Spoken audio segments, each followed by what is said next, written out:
You know that sheer panic of just trying to connect one single laptop to like a conference room TV? Oh, yeah, sweating while everyone just stares at you. Right. Now I want you to imagine connecting 56 laptops to 56 TVs simultaneously, flawlessly, 24/7. That is a whole different level of stress. Exactly. So today, our mission for this deep dive is to look at the hidden $72,000 box that actually runs those massive video walls you see in airports and stadiums. Yeah, we are looking at the spec sheet for the Smart-AVI MXWallPRO-5656-S. It's an all-in-one matrix switcher and an integrated video wall scaler. And we have to talk about that price tag. MSRP is over 72 grand. Yeah?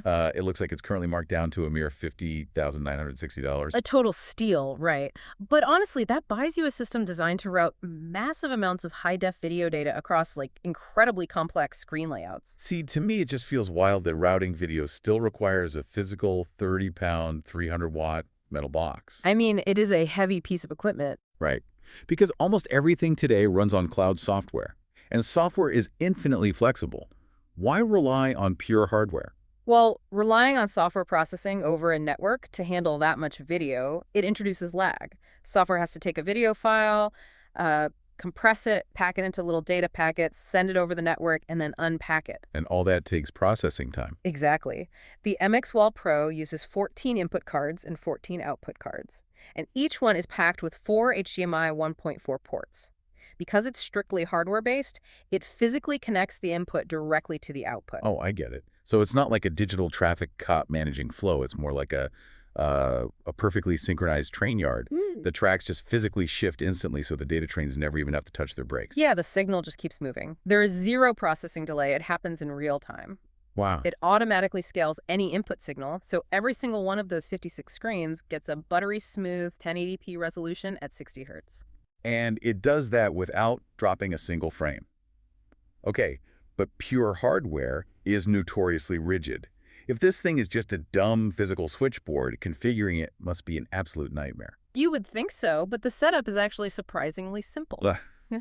I'm just picturing some poor technician physically plugging and unplugging 56 cables in a dark closet every time a stadium wants to, change a massive company logo. No, it's plug and play ready, plus it's fully HDCP compliant.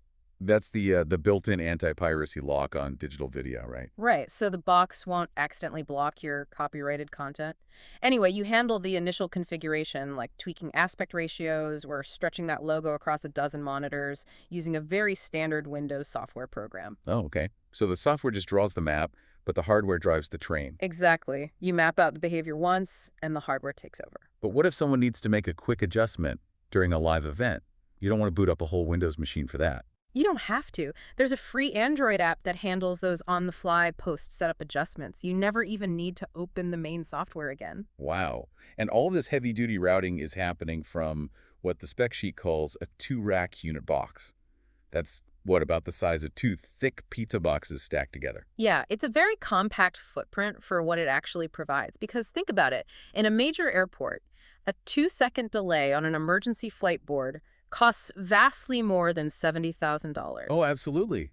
The chaos that would cause. Right, so you aren't simply buying the physical hardware. You are buying the absolute guarantee of zero latency 24/7. It's the invisible workhorse. As our public space has become increasingly blanketed in these perfectly synced digital displays, you really have to wonder about the future of our physical environment. How do you mean? Well, I want you, the listener, to think about this next time you're at the mall. How much of our physical world is eventually just going to become a blank canvas waiting for these invisible matrix switchers to paint it? Like, what if architecture itself stops being about materials and structure and just becomes the physical scaffolding for screens?